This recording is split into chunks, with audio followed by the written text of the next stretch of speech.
La veritat és que pensàvem que la reunió d'avui seria una reunió immensa, intensa, en la que la força de les dones valencianes es veuria i no hi ha més que mirar. La veritat és que estem contentíssimes totes les dones que hem format aquest cercle feminista de Cultura per la Igualtat, i la veritat és de veres que així hi ha moltíssima sabidoria i moltíssima energia, moltíssim entusiasme, i són qualitats i condicions que fan falta en aquest moment. I a més, jo el primer que volia era donar-vos les gràcies per vindre esta vesprada així, donar les gràcies molt especialment a Cèlia i a Amèlia perquè es van convidar per a que foren les nostres madrines i la veritat és que així estan. Jo crec que elles representen tot el que nosaltres volem representar i alguna referència a això faré en aquest moment. La meva intervenció té dos objectius. En primer lloc, parlar molt breument de lo que és el Cercle Feminista Cultura per la Igualtat i després tindré el plaer de fer també una síntesi molt sintètica, valga la redundància, d'Amèlia i de Cèlia. Però abans d'això també volia fer un record a la nostra amiga Susiata.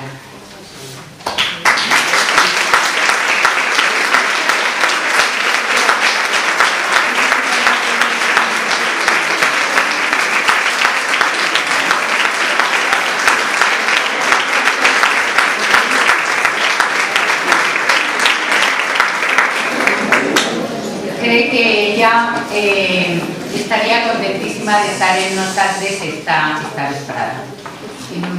Jo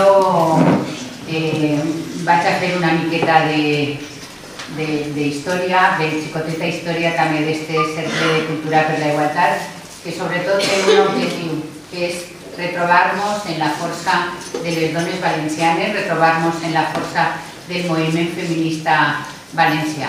Nosaltres pensem que en l'actual conjuntura de crisi econòmica aquesta conjuntura està sent aprofitada per ajustar comptes amb molts dels èxits que hem anat a aconseguir i retrotraure no al segle passat, sinó moltes vegades a molts segles endarrere. I davant d'aquesta situació, un nombre important d'organitzacions de dones de la universitat, sindicalistes, emprenedores i professionals de distints àmbits i moltes altres dones feministes vam decidir donar un pas al front per a, des de la nostra pluralitat i diversitat, aglutinar tot el nostre esforç en la defensa dels drets conquistats i continuar treballant en pro d'una societat més democràtica on la igualtat no sols siga un dret, sinó també un fet.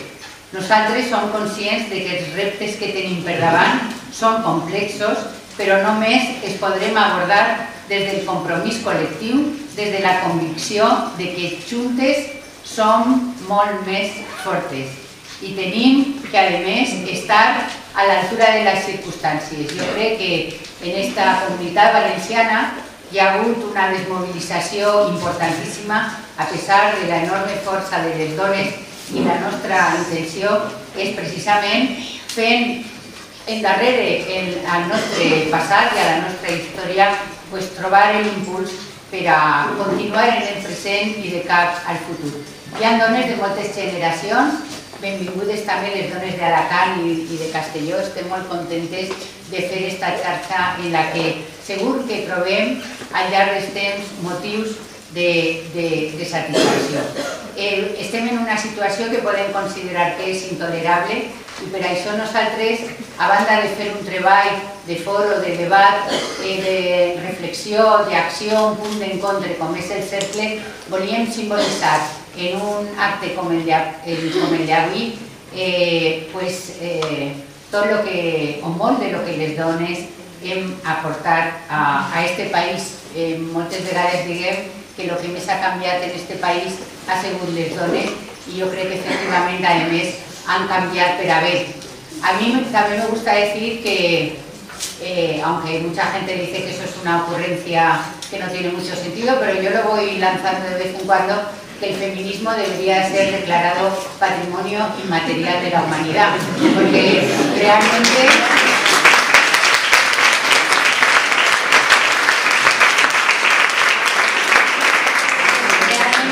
el feminismo ha mejorado el mundo y también creemos que una buena contribución a esa mejora del mundo han tenido que ver con ella mujeres como son Celia y Amelia. Creo que es importante, muy importante, tener en cuenta que ellas son dos mujeres muy poderosas.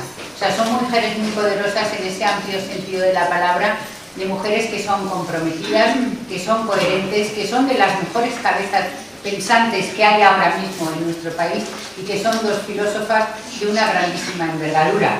La verdad es que ellas simbolizan y representan ese saber, esos saberes, y que además nosotras las consideramos más próximas por su aportación al feminismo, pero es verdad que su obra es muchísimo más amplia.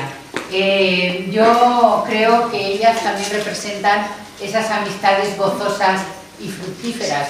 Con ellas somos capaces de disfrutar del conocimiento, pero también somos capaces de disfrutar de la amistad, de todo lo que nos aportan. Creo que ellas dos son unas mujeres que son muy generosas, porque además son capaces de compartir sus saberes. Recordaba el otro día que Celia decía que ella consideraba que la filosofía, considera que la filosofía es polémica y que ella desde muy pequeña, pues ella lo que quería era la controversia, quería polemizar para convencer a los que no están de acuerdo con una determinada visión del mundo, que ella les iba a enseñar cómo debía de ser el mundo, porque ella sí que tenía una opción y una visión del mundo como debería de ser, y que por eso quería estudiar filosofía y enseñar filosofía, para polemizar y para mejorar el mundo. Amelia también decía en una ocasión que a los 9 años estaba mirando la luna de día, y precisamente esa capacidad de asombro y de lo inesperado fue lo que de alguna manera le condujo también a mirar las motivaciones del mundo y de la propia humanidad. Hemos tenido la fortuna de aprender de ellas mucho y vamos a seguir muchísimo tiempo aprendiendo de ellas. A las dos les encanta la ópera, y no solo escuchar la ópera, sino que algunas hemos tenido la fortuna de escucharlas cantar ópera y alguna ranchera, incluso tuvimos la fortuna, la última vez que las vimos juntas en una campaña electoral aquí en Valencia, que cantaron La Mare de Hueta con una versión. Quiero decir con esto, porque esto no es anecdótico, creo que esto es importante porque ellas también representan una manera de mirar el mundo, pero también una manera de estar en el mundo, donde se puede ser capaz de tener los pensamientos más profundos, transmitirlos muchas veces con lenguaje cotidiano, pero además tener esa proximidad y esa cercanía de la que tantas veces disfrutamos. Y al mismo tiempo son unas apasionadas de la ilustración. Difícil es escucharlas en cualquier conversación sin hablar de la ilustración, sin hablar de los derechos humanos como esa tabla del mínimo. O difícil es en estos momentos también escucharlas sin tener en cuenta esa idea de que vivimos en un mundo globalizado y que por tanto el feminismo tiene que ser también un feminismo global. Y qué deciros de la lucha que mantienen siempre por la paridad.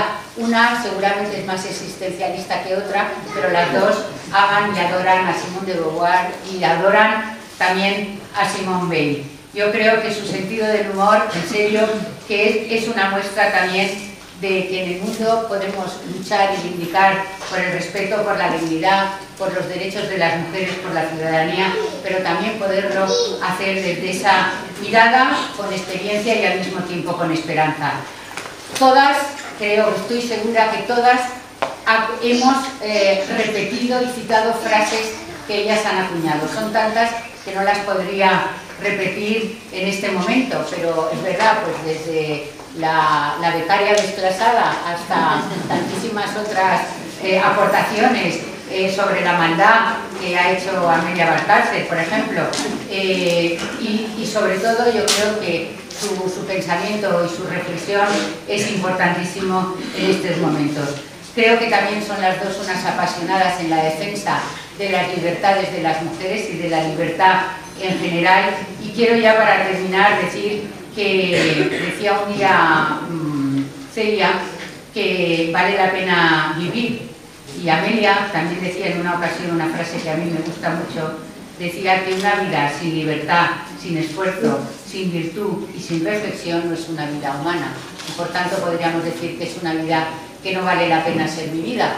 Yo creo que todas las que estamos aquí y todos somos vitalistas, optimistas a veces moderados, y que nos parece que es importantísimo en estos momentos de crisis, no solo económica, sino también de crisis de valores, estar en un encuentro como este, en el que ellas dos representan esos valores que tanto estimamos. Y es verdad que en esta vida, sin esfuerzo, no se puede conseguir prácticamente nada, y por eso ellas, además de inteligentes y entusiastas, son absolutamente esforzadas. Por eso les queremos dar la bienvenida, les queremos dar las gracias, y ellas significan y simbolizan también las redes entre las mujeres, los pactos entre las mujeres y las alianzas entre las mujeres.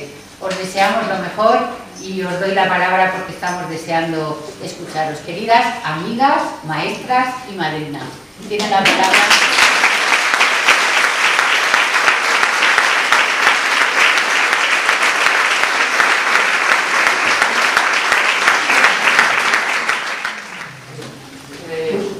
Buenas tardes. Y bueno, yo quiero exponer tres cosas, y la primera de ellas tiene que cursar comenzando por un agradecimiento por vuestra voluntad de montar lo que de todas maneras ya existe, pero de una forma quizá más aterrizada y más formal, un cercle de pensamiento y de acción feminista. Es muy importante porque corren malos tiempos y son tiempos de resistencia. Hay que poder aguantar. La parte buena es que nos tocaron tiempos todavía peores, luego no nos... Sí, peores. Cuando se cansan ciertas edades eran peores. Y bueno, pero ciertamente que uno no espera que cuando la vida toca al cumplimiento, no quiero decir con ello, no me estoy despidiendo de ella, porque la quiero mucho, pero quiero decir, entras en eso que se suele llamar el arrabal de senectud, que era como lo llamaba Jorge Manrique, ¿no? Te empiezas a conocer que por allí, un poco más allá, ya queda la senectud totalmente dicha. Uno no espera tener que volver a enfrentarse con unas fuerzas que son ya distintas o están colocadas de otra manera a situaciones que creen ya superadas y vividas.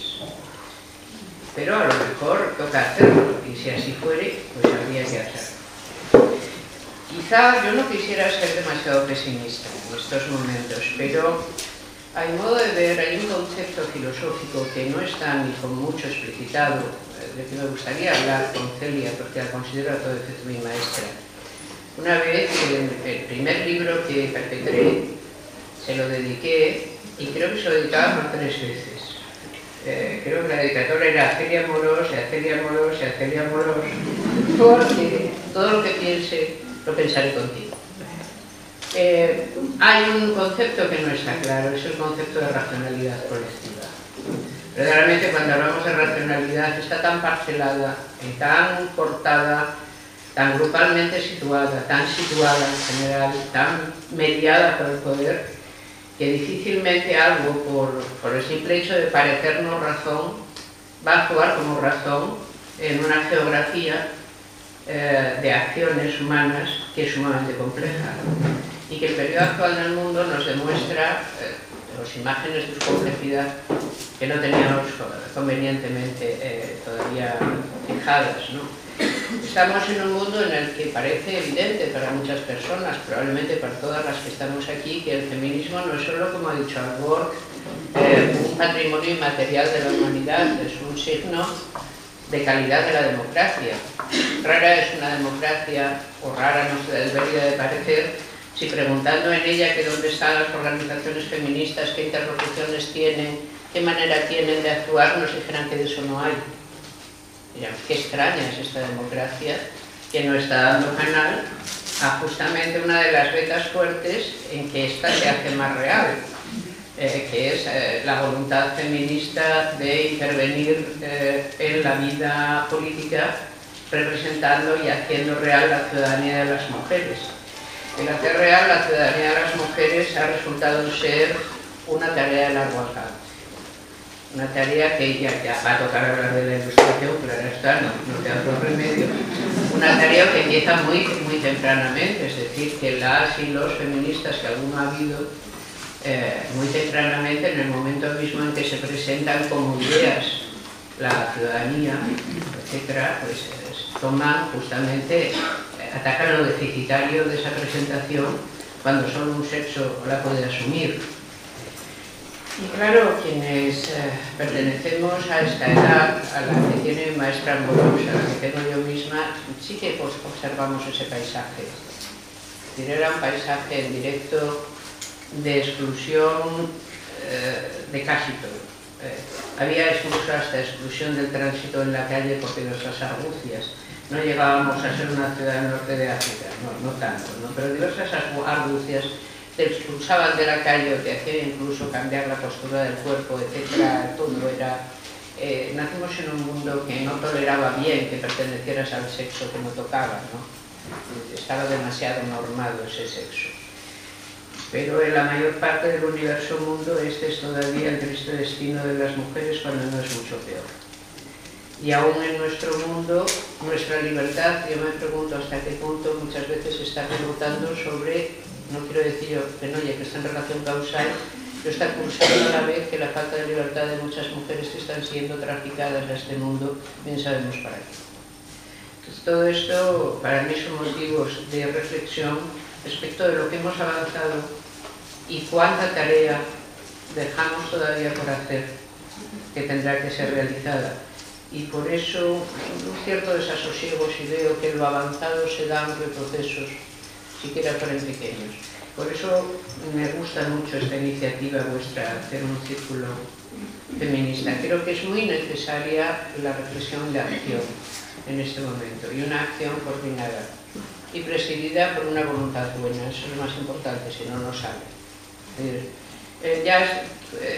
Yo creo que hemos aprendido también de eso.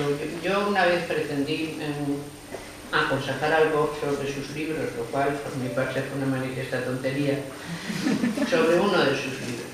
Ella había escrito Solas y me explicó que quería escribir un libro sobre las múltiples cosas que unas y otras somos capaces de hacernos, ¿no?, en el camino de la vida para impedirnos unas a otras cumplir los objetivos propios e incluso los generales. Y yo le dije que una personalidad luminosa como la suya debía de intentar no transitar por estas partes oscuras de la acción. No me hizo ningún caso. Publicó este libro, al que tituló Malas.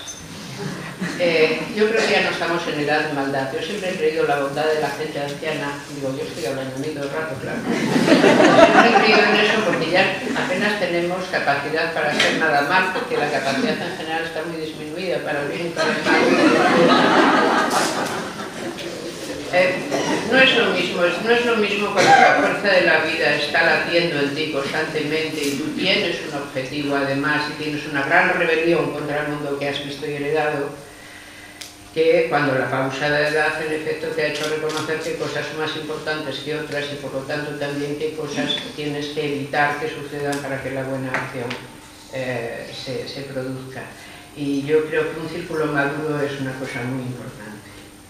Es muy importante como ejemplo, es muy importante como lugar de reflexión. Y por eso, y en primer lugar, quería felicitaros por esta iniciativa y, por supuesto, agradeceros desde el fondo de mi corazón que me hayáis invitado para formar parte de esta inauguración, y que lo hayáis hecho además en compañía, para poder disfrutar la compañía de mi maestra Celia Moros, a quien hacía un tiempo que no veía, y para mí es fantástico, realmente no os podéis imaginar cuánto poder volver a coincidir con ella. Dos, segunda cosa de la que quiero un poquito hablar, es la coyuntura actual. ¿Por qué creo yo que es bastante mala? En particular en nuestro país. Mientras, si tomamos, el feminismo ha de convertirse y ser una reflexión global, si tomamos el momento global del mundo, no es sencillo. Es decir, aparecen cosas que nos pueden animar, por ejemplo, la estructura misma de la ONU se nota por primera vez una estructura de acción feminista o de mujeres, etc.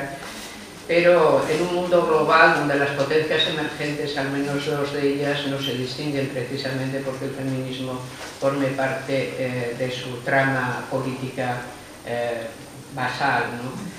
No es un mundo fácil, es un mundo con muchísimas tensiones que ahora estamos viviendo como tensiones financieras, pero tiene decenas de otras. Y jugar en el mundo la libertad de las mujeres como una partida al completo que se ha de jugar en todas partes, para que si se gana, yo creo que esto es Amorós, que decía, en una cosa hay que respetar a Trotsky, que cuando decía la revolución no puede existir en solo un país, que pues no puede existir el feminismo solo en un país. Es una cosa que o se gana globalmente o no está claro que esté asegurada. Pues es un momento difícil todos los momentos difíciles son interesantes, toco una época interesante. Hay alguien que dijo por ahí que lo de las épocas interesantes es una maldición tener que vivirlas, pero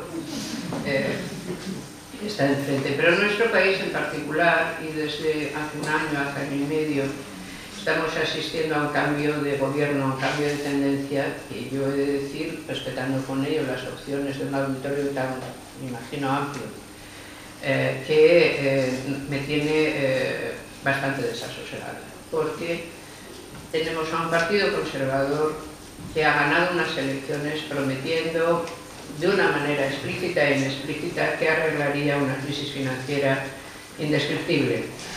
Bien, eso parece que no lo está haciendo.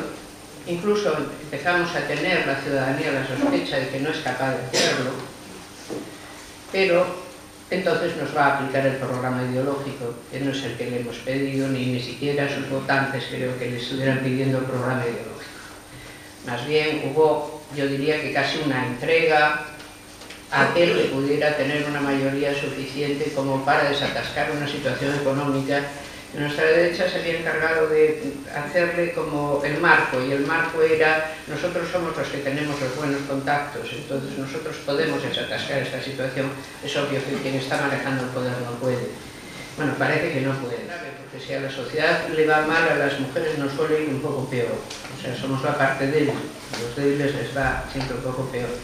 Lo malo es esto, es que veo aparecer el programa ideológico para intentar suturar aquello que en el programa económico parece que no son capaces de hacer. A mí las declaraciones del ministro Gallardón explicando que va a usar una nueva ley de aborto porque esta no le gusta, con lo que promueve una inseguridad jurídica enorme, además, en ese momento. O las declaraciones de otra de las ministras diciendo que no estaba muy segura de si la píldora del día después hace que nos haga bigote. O este tipo de cosas no me resultan nada confortables, ¿no? Porque son al fin y al cabo libertades adquiridas y son libertades públicas. Entonces, estar en una moneda donde estás jugando con ellas no carece de toda seriedad política, sobre todo porque si fuéramos en este punto un país especialmente innovador, pero no, estamos refiriéndonos a actitudes y leyes y textos, al fin y al cabo, que son homólogos con el resto de los europeos. Quiere decir, se nos pone por lo tanto muy hacia atrás el lugar a que se quiere regresar. Yo es que me temo que nosotros nunca, y nosotras menos, hemos disfrutado, si se puede hablar en estos términos, de un verdadero partido conservador. Ahora voy a pasarme definitivamente 7 pueblos, pero si no lo digo reviento. Es decir, yo temo que nuestros partidos conservadores generalmente no tienen ideología conservadora, es decir, tienen prácticas conservadoras variadas, sin duda alguna, pero desestima incluso la labor de hacer una ideología conservadora, la ideología ultraderecha es otra cosa, porque sencillamente el peso ideológico lo tienen cedido en las manos de la Iglesia Católica Romana, es decir, no necesitan pensar. En eso, digamos, delega de la Iglesia Católica Romana la que hace el entramado ideológico, y los demás simplemente pues gestionan conservadoramente tanto sus propios patrimonios, cuanto la herencia recibida, cuanto al espacio cívico común, etc., ¿no? Y sobre esto pues tampoco me hace a mí mucha ilusión ser gobernada por los valores que presiden esa institución, no porque no le tenga un respeto imponente, les juro que se lo tengo, hasta incluso miedo, no sé. Pero hacemos las cosas como están, ¿no? O sea, nuestras libertades son nuestras, ¿no? La coyuntura yo creo que es una coyuntura difícil y por lo tanto se impone una estructura de resistencia, digamos una amable pero severa resistencia, ¿no? Y una, como ya tenemos probada capacidad de pacto, es posible que logremos alcanzar todavía que muchas cosas no sean desfiguradas, ¿no? Yo estoy convencida en eso, soy optimista de que al fin y al cabo nuestra derecha gobierna para un país que es de izquierdas. La mayor parte del voto de este país, si sumamos a sus plurales izquierdas, nos da siempre el retrato de un país de izquierdas, donde la izquierda ciertamente se divide en opciones políticas, no así nuestra derecha, que mantiene una homogeneidad muy grande que es la que le permite gobernar, pero que nuestra derecha gobierna sobre un país de izquierdas es posible que algunos de ellos lo sepan, ¿no? Entonces, que reflexionen sobre eso antes de meterse en determinados jardines. Es una de mis pequeñas esperanzas. Y en tercer lugar, quisiera, o bien ahora o después de la intervención de Celia, hablar en particular de lo que Celia y yo, más modestamente, hayamos podido hacer por la teoría feminista en este país, para centrarlo en tres cuestiones, pero que casi, se las adelanto ahora, no las solo soy, si llega el caso, lo hacemos después. Prefiero limitarme en este momento a una locución introductoria, ¿no? Y son estas. Yo creo que nuestro trabajo, sobre todo, se ha centrado en tres aspectos muy importantes, que es hacer una historia de la teoría feminista conforme a y homólogo a una historia de la teoría política, hacer una teoría del poder y una serie de investigaciones e indagaciones con el poder y a propósito del poder, que han resultado importantes para luego incluso el ejercicio político en nuestro país, y a mí me parece que es buena cosa. Y porque nada hay más práctico que una buena teoría, frase de nuevo de Amorós, que me parece, sí, es tuya, menos que tú, aquí ya se te olvida todo. Mira por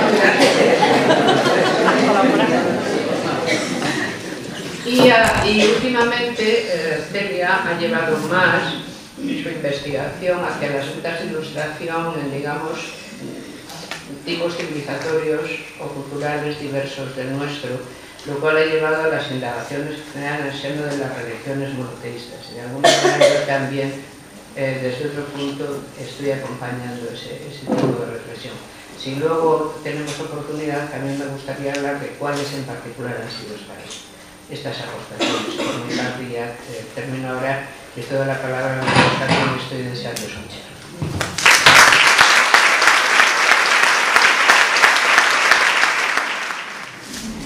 Bé,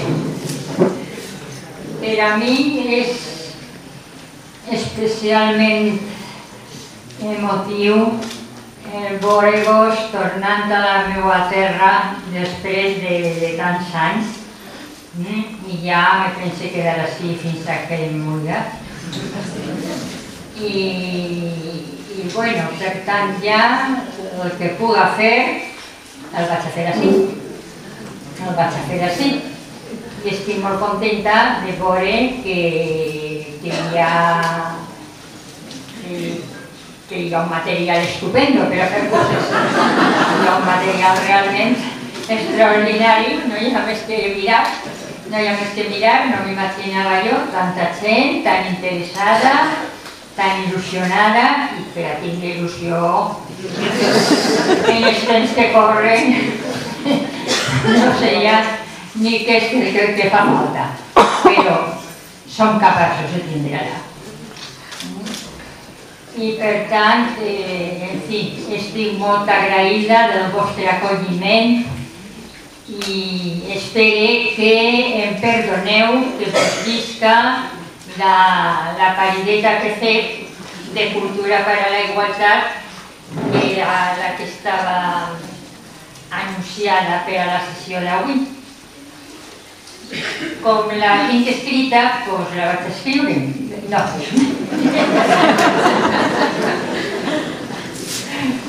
Com la tinc escrita, doncs la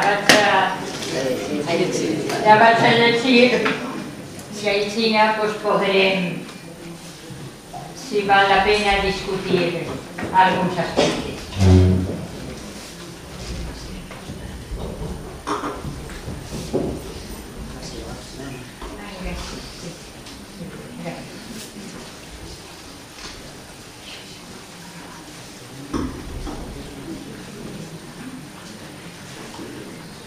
Cultura per a la igualtat. És el títol que Carme, d'una manera molt inspirada, li ha posat a... Segur que esteu.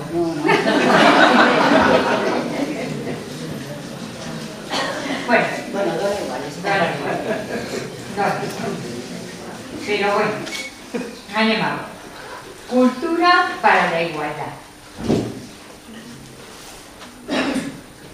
No es nada fácil encontrar una sociedad igualitaria ni la cultura que esta sociedad demanda.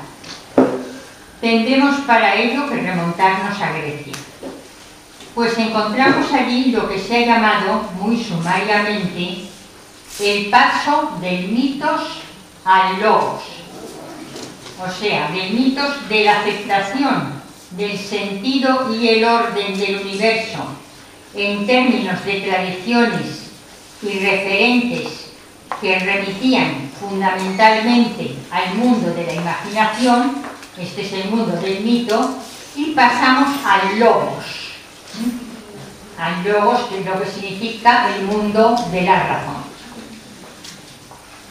En este paso es fundamental el desarrollo de las ciencias, que desarticula la lógica que estaba en la base del mito y estructuraba el mundo de acuerdo con el sistema de representaciones que Fernando Quesada ha llamado el primer imaginario político griego, tomando pie en Castoriadis, filósofo griego.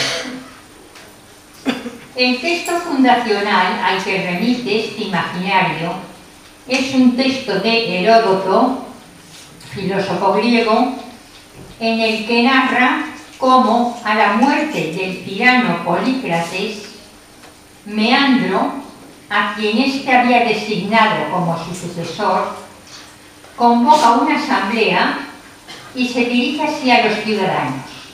Cito: Polícrates no tenía mi aprobación cuando reinaba como déspota sobre hombres que eran semejantes a él. Por mi parte, depongo la arqué en mesón. Arqué significa el poder, el primer principio. En mesón, en medio. Coloco el poder en el centro y proclamo para todos nosotros la isonomía, la igualdad de todos, la misma ley. Acabo la historia. No se puede tratar al semejante como dominado. Nos encontramos ante una operación fundamental de institución de voluntad política, de decisión de que el poder sea en principio accesible a todos los ciudadanos en la misma medida. Esta está en el centro. De esta disposición se deriva para los hombres la igualdad ante la ley, el sentido mismo de la isonomía, igualdad ante la ley, del trato igualitario ante la ley que constituye el meollo y el sentido de la ciudadanía. Pues bien, ¿qué significa una cultura para la igualdad? ¿En qué parámetros nos movemos cuando tratamos de determinar su significado? ¿Qué supuestos manejamos? Porque la igualdad tiene su contexto. Es quizá, y aquí doy un salto histórico, entre los ideales de la Revolución Francesa, la más frágil, la más necesitada. No sería quizás muy audaz afirmar que sin libertad ni fraternidad no funcionaría. Si no se homologa la ratio de igualdad de aquellos que son libres. Los que no lo son no tienen nada pertinente que igualar. Y solo los iguales logran componer una fratría. No se puede homologar aquello con lo que no se tiene nada en común. Sin embargo, Raymond Aron afirma, lo cito, que las ideas del siglo de las luces no se organizan en un sistema, sino que excluyen el sistema mismo. Acabo la cita. No obstante, la referencia de cada una de ellas a las demás les es en algún modo constitutiva. Lo que, por otra parte, no es de extrañar. La tríada de las ideas ilustradas emerge en el mismo proceso por el que los estamentos jerárquicos del antiguo régimen se ponen primero en cuestión y se desmoronan en procesos cruentos e incruentos, desde la Asamblea Constituyente hasta la guillotina de Robespierre. Y en el mismo proceso complejo se forma la ciudadanía.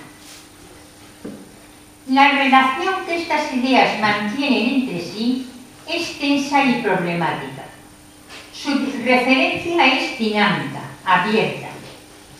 Los libertinos del Marqués de Sade repelen la igualdad y la fraternidad en la negación perversa de todo pacto. Os remito a la película de Kubrick, Eyes Wide Shut. Repelen la igualdad y la fraternidad en la negación perversa de todo pacto. Los iguales de Babeuf, en su dinámica giratoria, bajo el signo de la sospecha, uno sospecha de su vecino, que sospecha sobre del otro, que sospecha sobre del otro, y así giratoriamente, no dejan a nadie a salvo. Los iguales amenazan, por el lado de la identidad misma, con devenir indiscernibilidad, a menos que haya la mediación de un tercero que haga de cada cual el miembro de una díada que medie la díada y la convierta en tríada, que haga un triángulo. Por último, la fratría, hermandad antigualitaria, se ve instituida en tal por el padre perverso que está más allá de la ley y solo con cuya ejecución se implantan la igualdad y la fraternidad. Estamos ante el padre de los libertinos, que, como hemos podido ver, no constituyen una hermandad. Son un club de tiranos, de déspotas. Reedición del antiguo régimen no refrendada por el nuevo. Sellar un pacto nuevo no tiene lugar. Hablo mucho de los libertinos porque creo que es un tema importante, sobre todo en todos los negocios del narcotráfico y la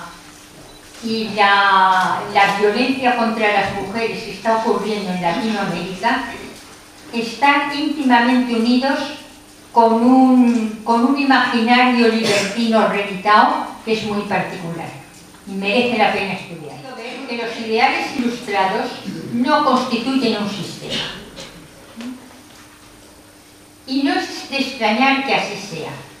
Abolido el antiguo régimen, son abolidos con él los estamentos y sus jerarquías imputables al nacimiento y no al mérito. Todos nacen libres, sin ligazón a una tarea adscriptiva marcada por el nacimiento. Todos nacen sin más vínculo adhesivo que su condición de déspotas asesinos del padre del antiguo régimen. Esa complicidad de sangre los constituye en fratría. Todos nacen iguales, sin privilegios, sin constricciones. Y parece como si a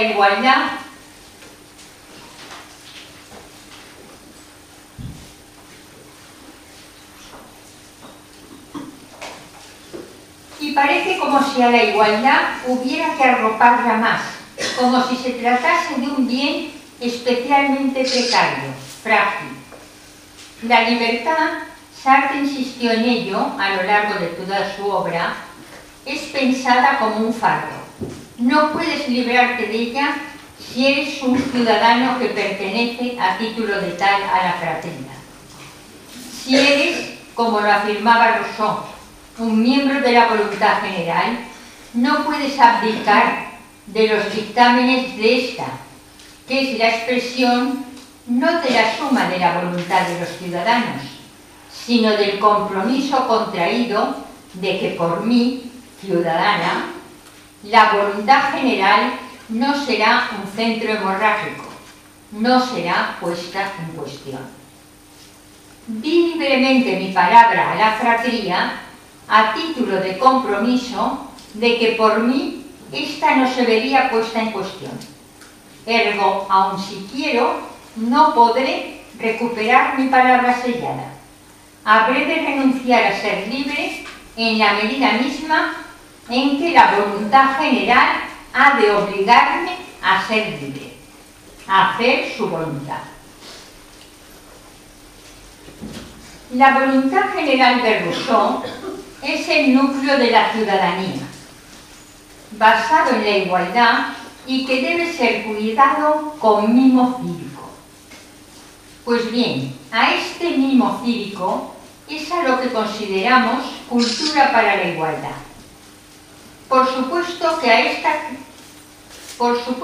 esta igualdad republicana de Rousseau le incorporamos plenamente la del sexo femenino.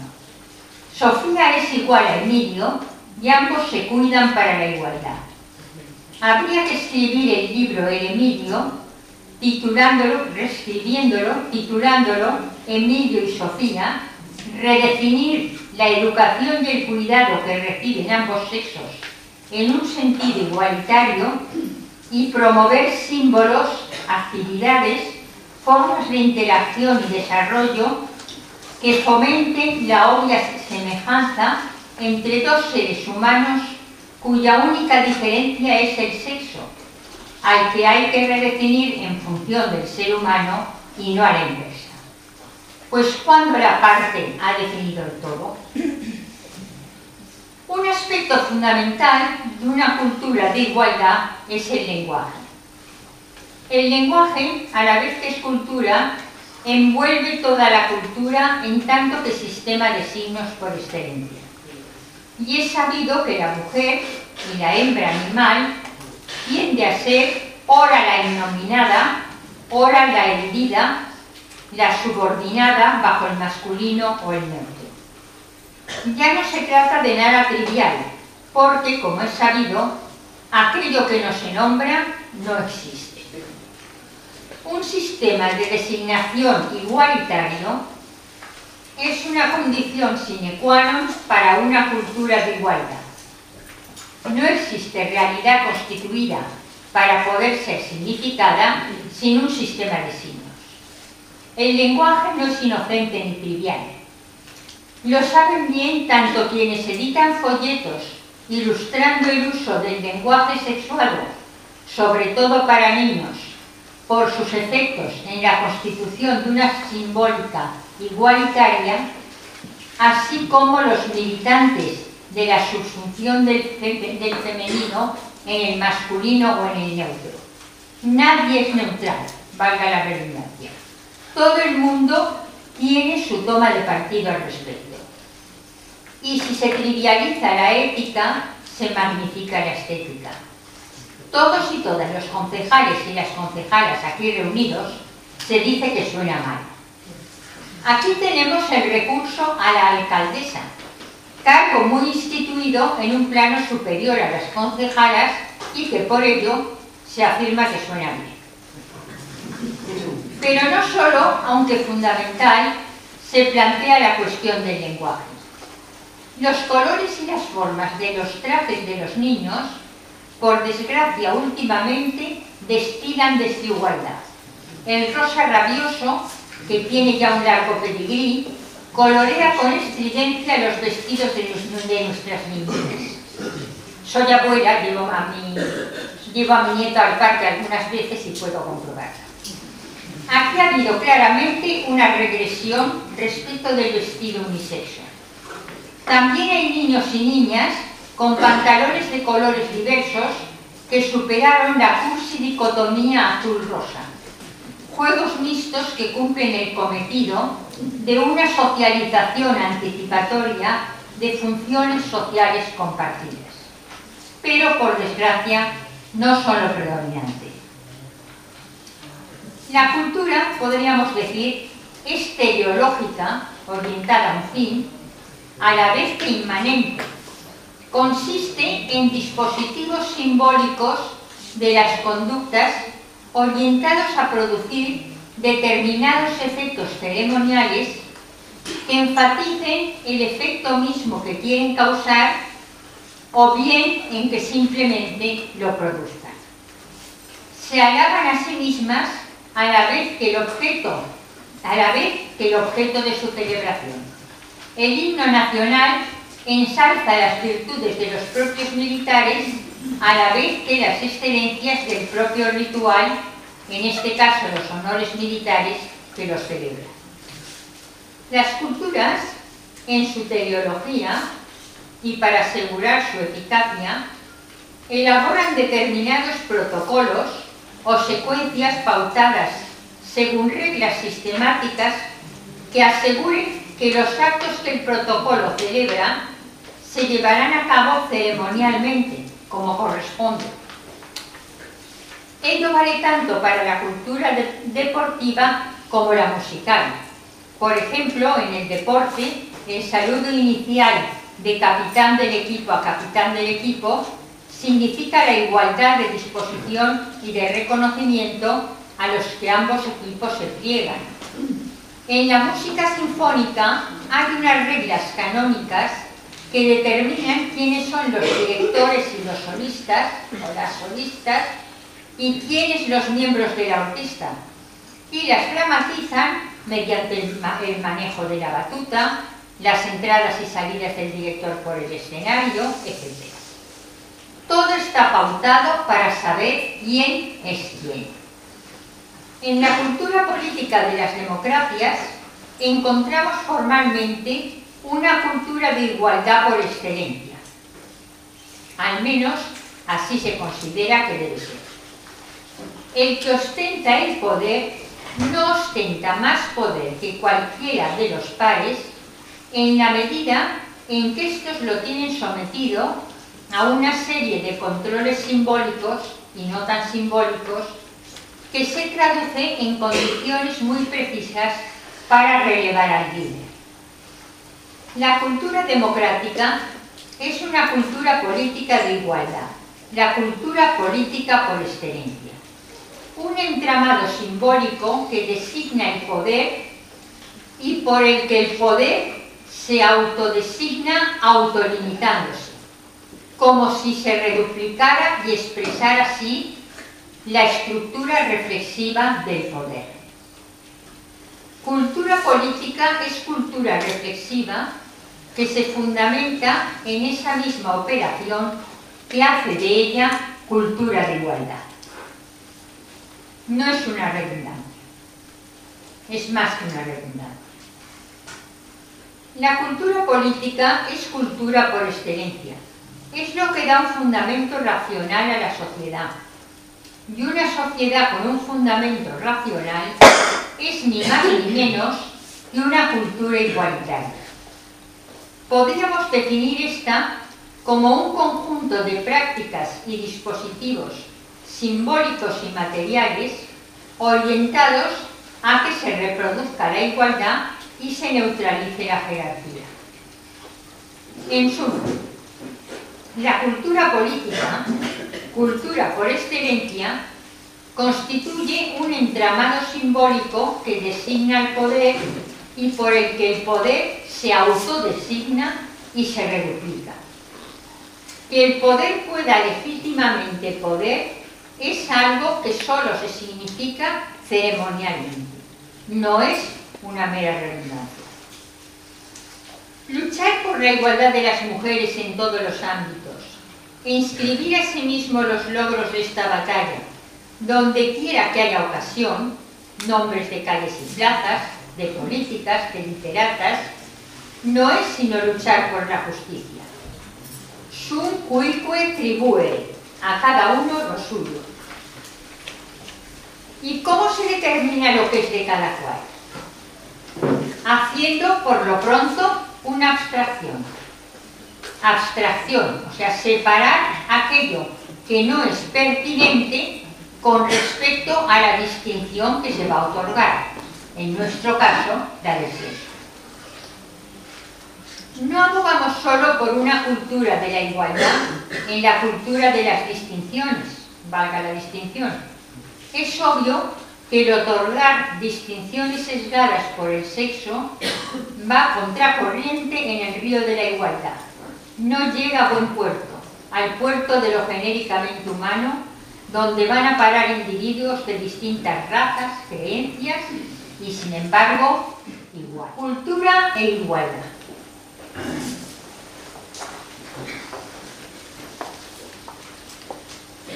Desigualémonos, dijo Mariano Rajoy. Podría haber dicho también, desculturicémonos.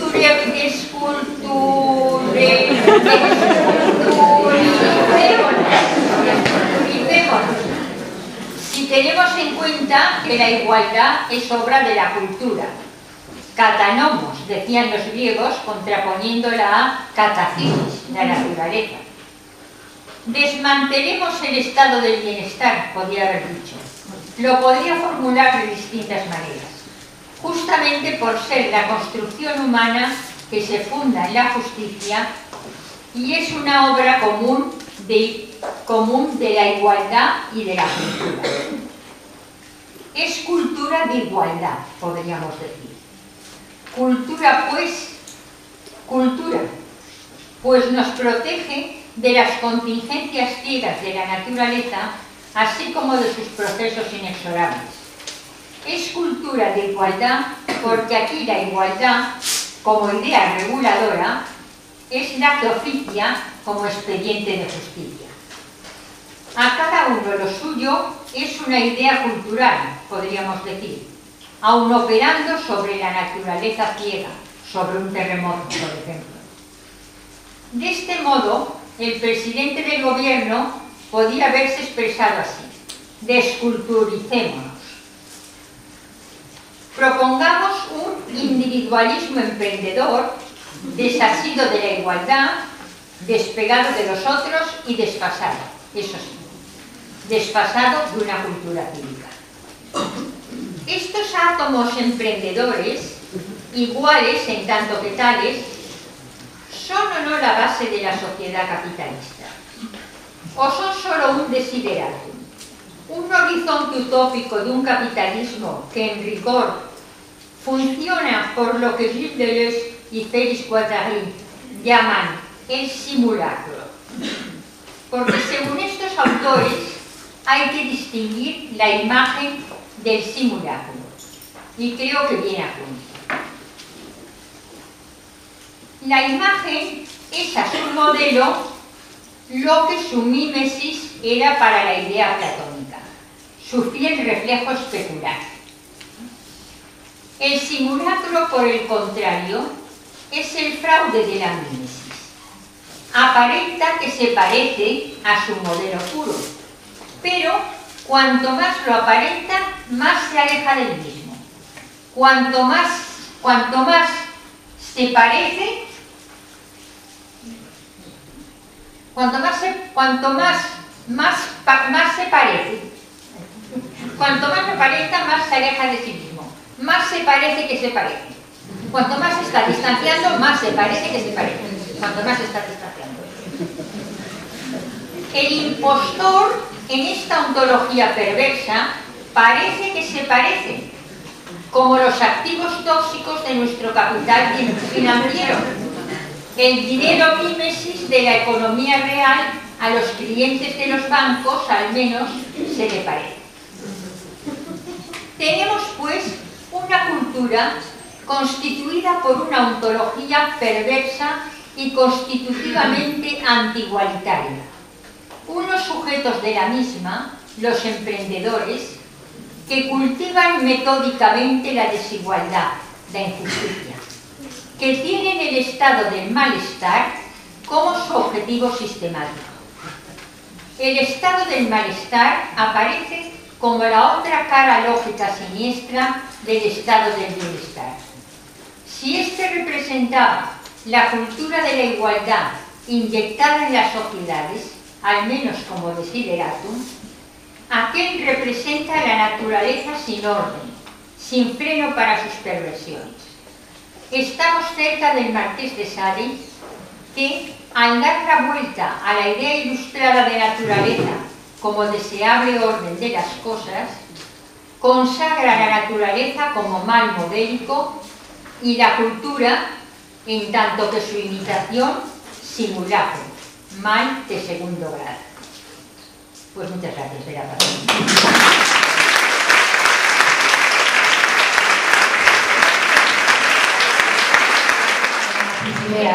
Quería deciros que nosotras tenemos un proyecto de continuidad y queremos debatir los temas que nos parecen centrales.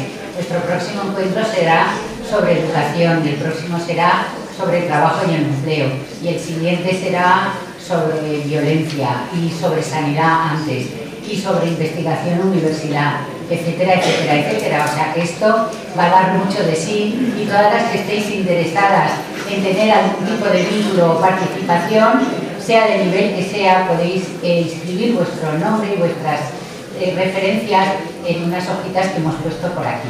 Y ahora ya la supermaestra tiene otra vez la palabra. La otra supermaestra.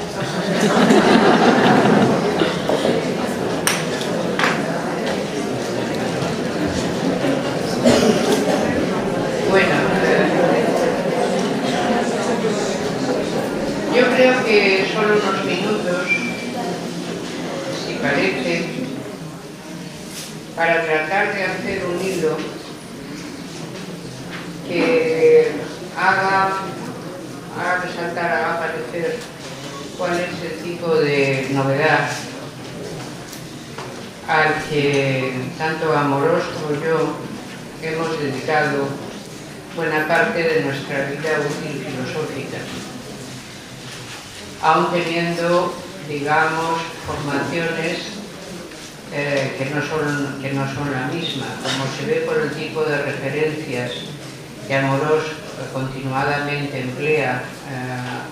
Ella tiene una formación muy francesa en filosofía, normalmente francesa, y ello transparenta en el modo en que ha realizado la mayor parte de su trabajo teórico.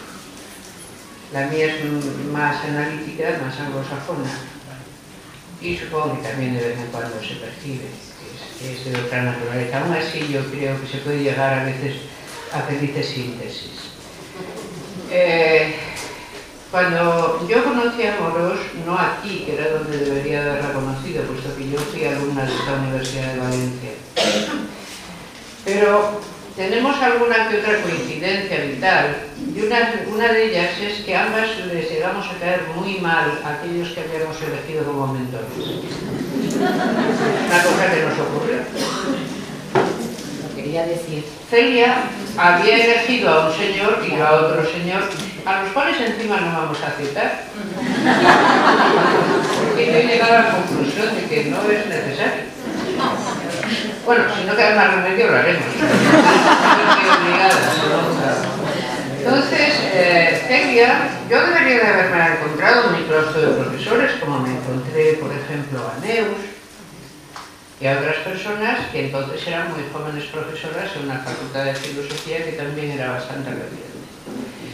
Pero el caso es que Celia había tenido ya un encontronazo suficientemente fuerte con cierto catedrático de lógica que era sumamente creativo y que además era considerado, no, vamos a ver, te digo lo de creativo solo con una relativa ironía, por otra parte, una buena ironía solo es muy buena cuanto más se parece que se desparece. Eso es... Cuando hay una parte en que aquello que dice realmente es cierto, es que este hombre era un gran introductor de temas en la filosofía española que venían de otro ámbito y bueno, hay que reconocerle que esto lo hizo. Pero además de eso calzaba una paranoia más o menos del 44 y es una cosa que pasa. Y entonces había decidido ponerse a luchar contra una cosa a la que llamaba el marxismo-valencianismo, que tenía perfectamente localizada y que además era mensurable.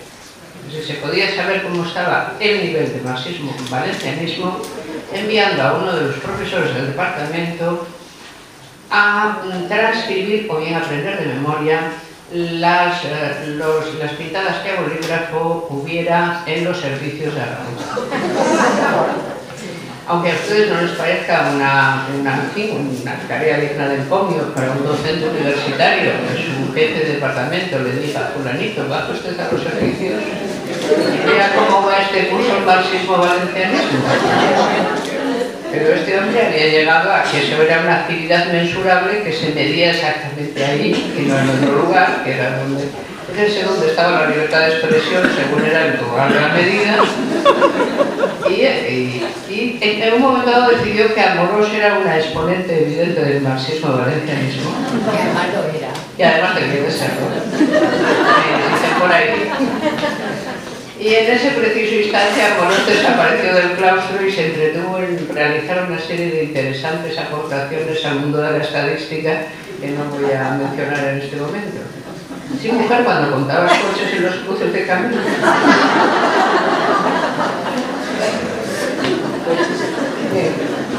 Entonces, por ello, pues yo no me llegué a enterar, ¿no? Yo no me llegué a enterar de que había tal Amorós en el mundo. Y Amorós la conozco cuando había terminado mi licenciatura, a mi vez aquí, ya no estoy aquí, y coincido con ella mucho más tarde. Coincido en un congreso de filósofos jóvenes en Oviedo, que era donde yo sí estaba a cargo de otro paranoico, del cual tampoco voy a hablar, porque esas cosas ocurren. Y todo mi problema yo lo recuerdo realmente como una cosa sumamente opresiva, ¿no? Era... Vamos a ver, lo que yo siento claramente como un conglomerado emocional fortísimo que me dice la vida que se os diseña no es habitable y tendrías que poder negarte a ella con todas las fuerzas del entendimiento. ¿Cómo se hace esto? O sea, ¿esto cómo se hace? ¿Dónde está la conceptología que te permite hacerlo? ¿Dónde está la terminología? ¿Dónde está el camino intelectual que permita esto? Porque la filosofía nos enseña justamente lo contrario. La filosofía es uno de los depósitos más preciosos y decantados de misoginia que se pueden encontrar. De tal manera que todas aquellas que hemos cursado bajo la dulce voz de la maestra de filosofía, hemos ido detrás de ella con las ratas de Amélie, hemos tenido que aprendernos, como parte de la formación, las denostaciones más feroces que se puedan realizar sobre el sexo femenino. En directo. De tal manera que, ¿cómo haces para aguantar la apócima? Dices, bueno, hay una parte alimenticia y una parte ponzoñosa. La parte ponzoñosa, como entre paréntesis, me quedo con la otra y ya está. Es más difícil llegar a hacer una verdadera explicación, que es ver que las dos partes no hay manera de separarlas, ¿no? Y que lo que hay que tratar de poder mostrar es cómo se necesitan una a otra hasta un punto que no podemos imaginar en una primera visión. Es decir, cómo todo el enorme armazón del pensamiento está él mismo construido sobre la exclusión de la mitad, de una manera directa, que no es casual, que no es producto simplemente de aquella o de la otra época, de este o del otro territorio, sino que realmente es constitutivo gran parte de lo que hay ahí. Entonces, digamos, te pesa el edificio completo de la tradición heredada, ¿no? Y no sabes cómo se hace para levantar la voz en él. Por eso para mí fue tan importante encontrarme a Celia Amorós. O sea, el día que yo me la encontré allí en Oviedo, me recuerdo todas las circunstancias, yo supe que se podía. Que se podía realmente intentar tirar de un hilo y empezar a poder con el trozo de tapiz que tuviera tocado, a ver exactamente cómo estaba construido, cómo era. Porque hay una parte siempre de la filosofía en que esta es analítica, es decir, consiste en una cosa que te da entera, deshacerla. Lo primero, deshacerla, a ver qué es. Digamos, ir a ver cuáles son los componentes. La segunda, reconstruirla, pero reconstruirla mentalmente, no reconstruirla, sino idearla en el proceso mismo de su formación. Y ver no solo cómo las has podido separar, sino cómo vuelve a juntarse, para ver si coincide. Y la tercera es validarla o no, porque hasta ahí la voluntad está en suspenso. Es decir, la analítica y la sintética van exclusivamente como análisis y construcción. No teníamos una tradición filosófica española, además, en la que pudiéramos reposarnos para hacer nada de esto. Había que inventársela. Y solo teníamos alguna que otra intuición, eso sí, certerísima. Eso está bien. Eran intuiciones muy elementales, pero sumamente certeras. Por ejemplo, cuando yo recuerdo, yo solía invadir a Celia. Cuando iba a Madrid, iba y me instalaba en casa de Celia. Una vez encontré una nota de Celieta, que yo llegué antes que Celia hubiera llegado, y Celieta le había dejado una nota a su madre. La nota decía: mamá, el huracán Amelia se acerca desde el norte.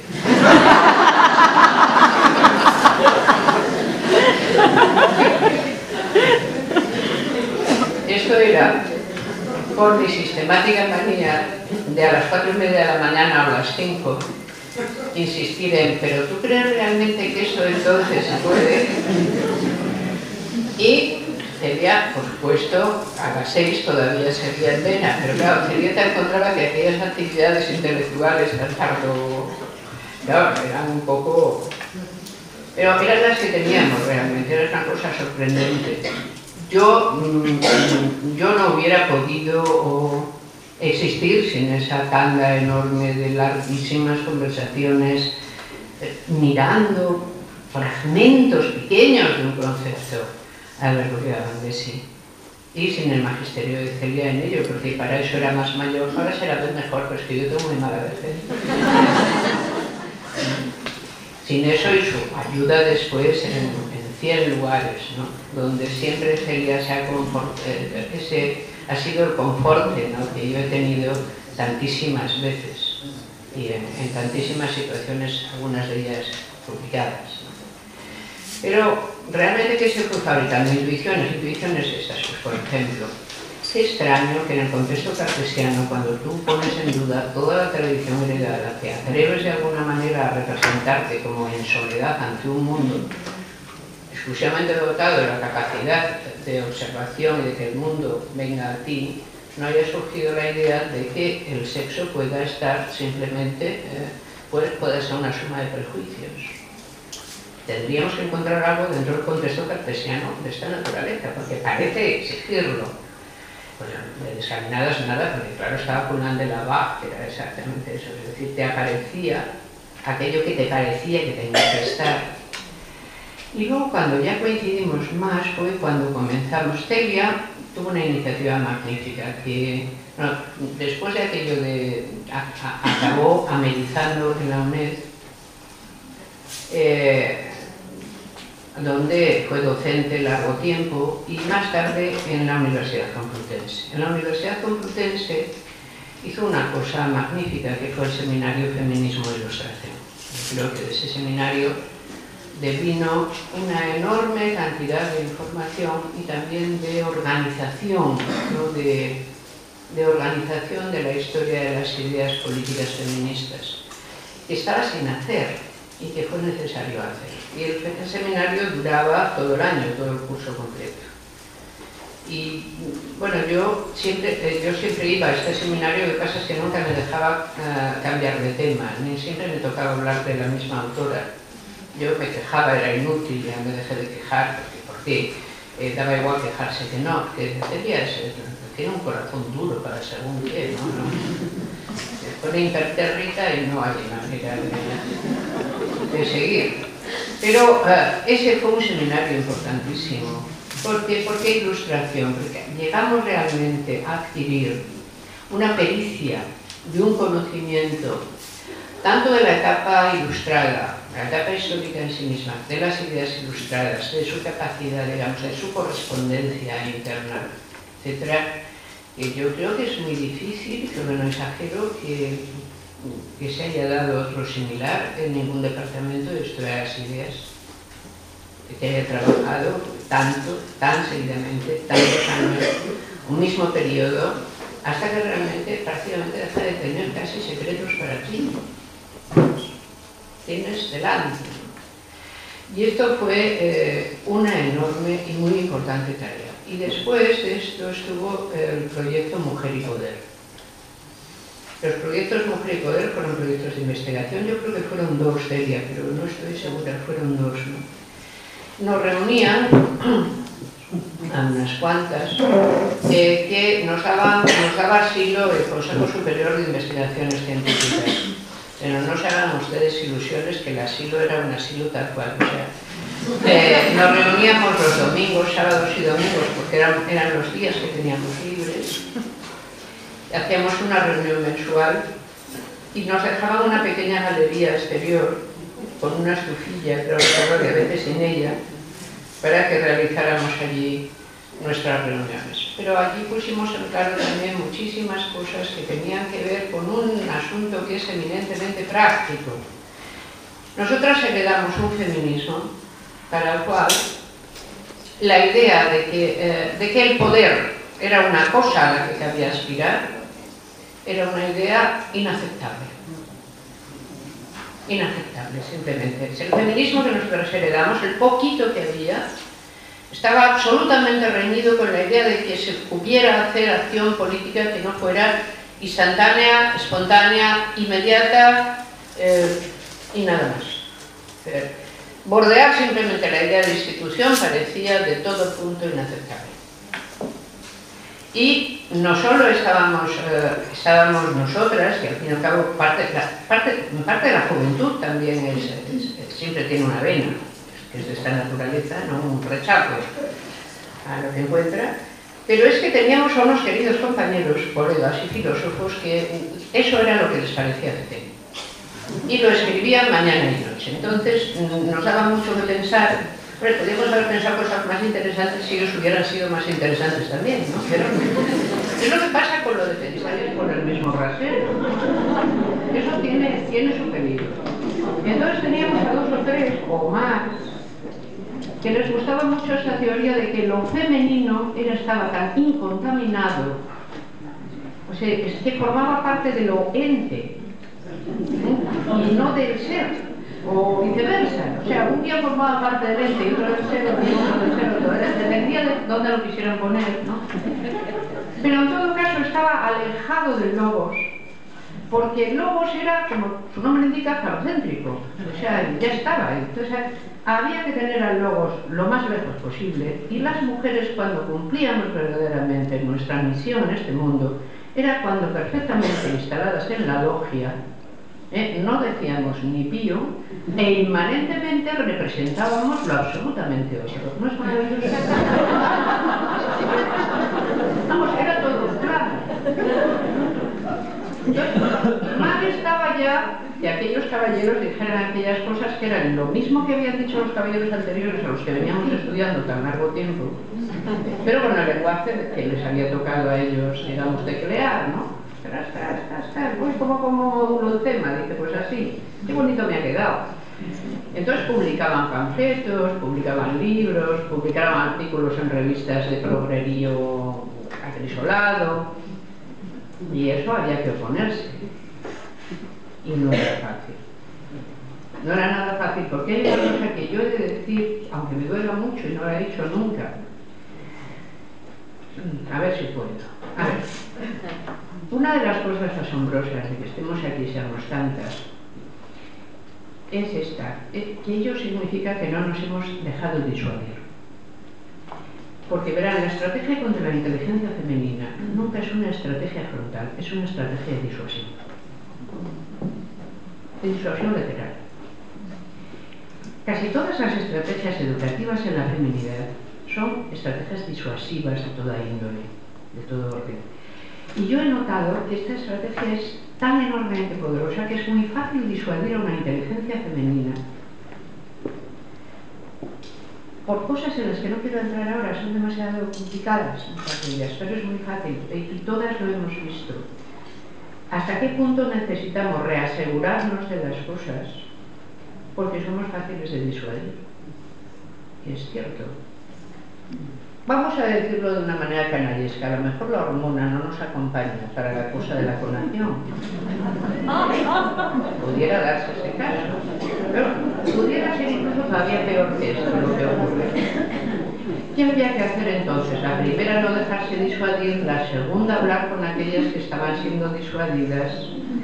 Mientras tanto, ir edificando, digamos, un discurso conceptual que desarmara aquellos fantasmas e ir avanzando hacia un terreno político con el cual el feminismo estaba absolutamente reñido.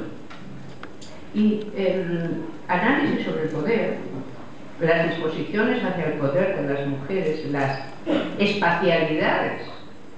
Recuerdo secciones dedicadas a la disposición de poder lineal en batería, etcétera, esas cosas.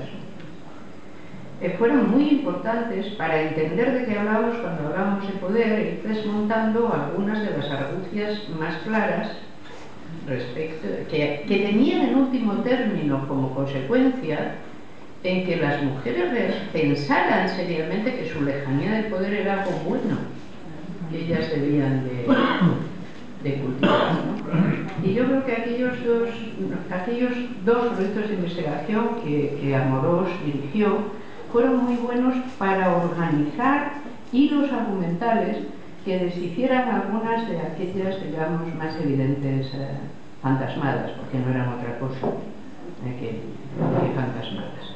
Lo cual no quiere decir que no se vayan a repetir en cualquier momento, porque el eterno retorno también tiene su crédito, ¿no? Hay que estar siempre preparada para lo mismo que una pesadez, pero y luego, después de esto, fue el edificar la historia canónica de la propia teoría feminista como parte normal y normalizada de la teoría política. Es decir, que no quepa decir, por una parte está la historia de las ideas políticas, miren, queda por aquí, y luego por otra parte está la historia del feminismo, que bueno, fueron una serie de, yo que sé, santas, madres abadesas, señoras de alta cuna, y una muy rara que pasaba por allí, que decían cosas a contracorriente.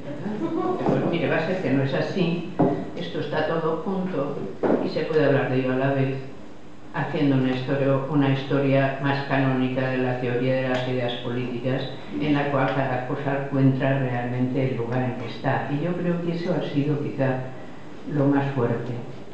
Y también yo diría que donde se han alcanzado unos ciertos éxitos, porque cuando nosotros estudiábamos historia de las ideas morales y políticas, pura y sencillamente el feminismo no aparecía en los textos. No, esto no.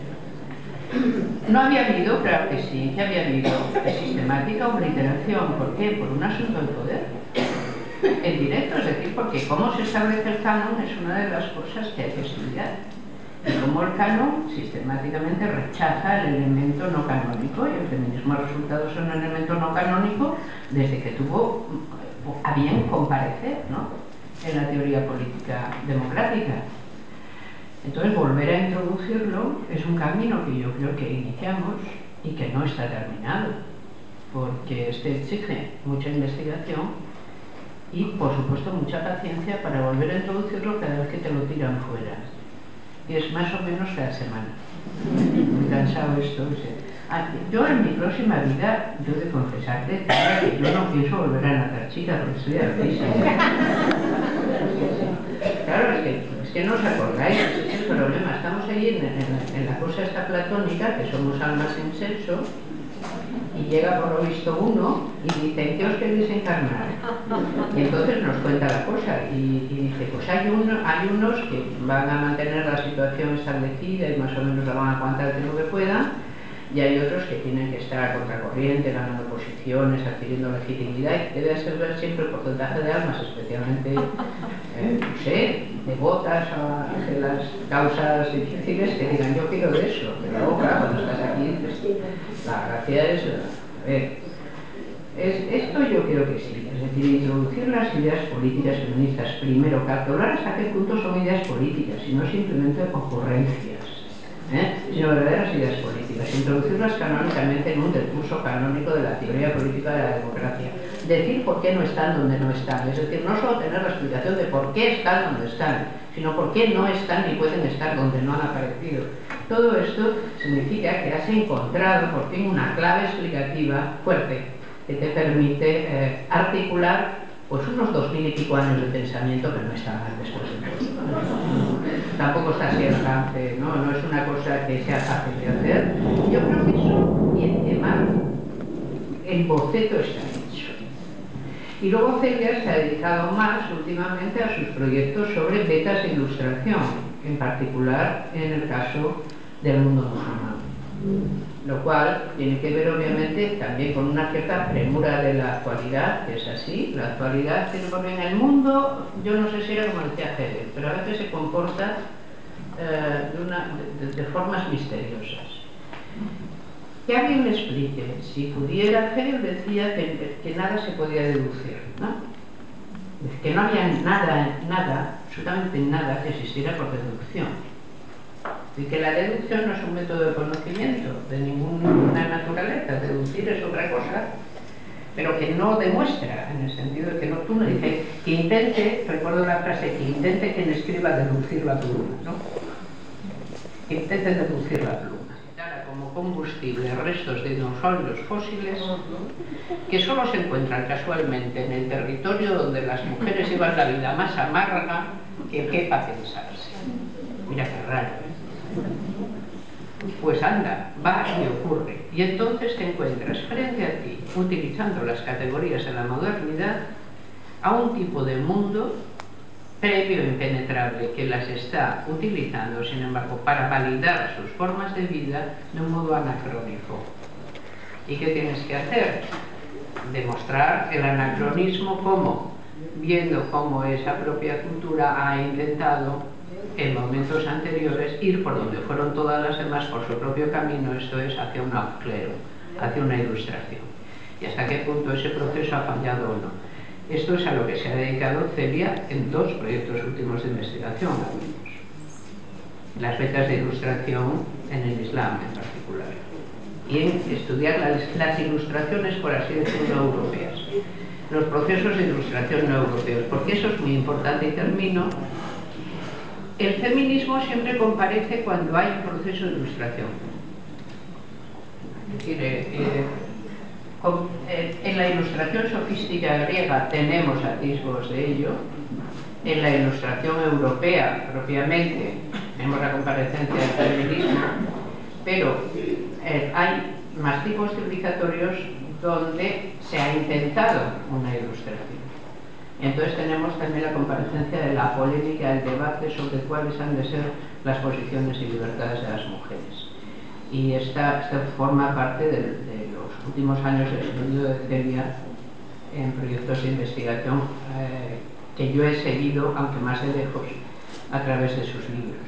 Y esto era únicamente lo que quería reseñar. O sea, me parece que en tanto que yo pueda un poco fijar qué es lo que me parece que son líneas que han estado ahí presentes, está bien hacerlas aparentes.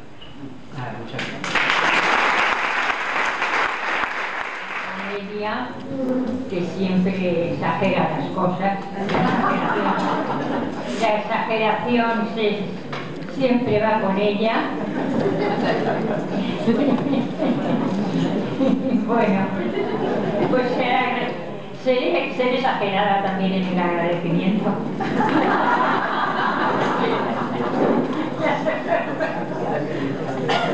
Ya pues.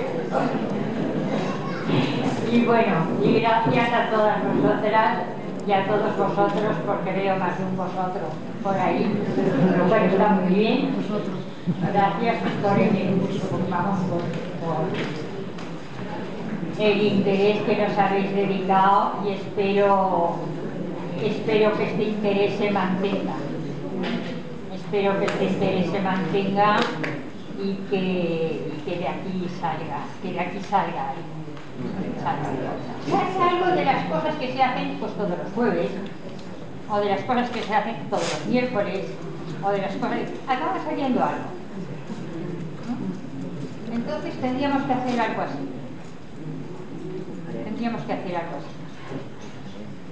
Pensar qué día de mes, pensar que lo que sea. Nosotros teníamos el jueves de feminismo e ilustración.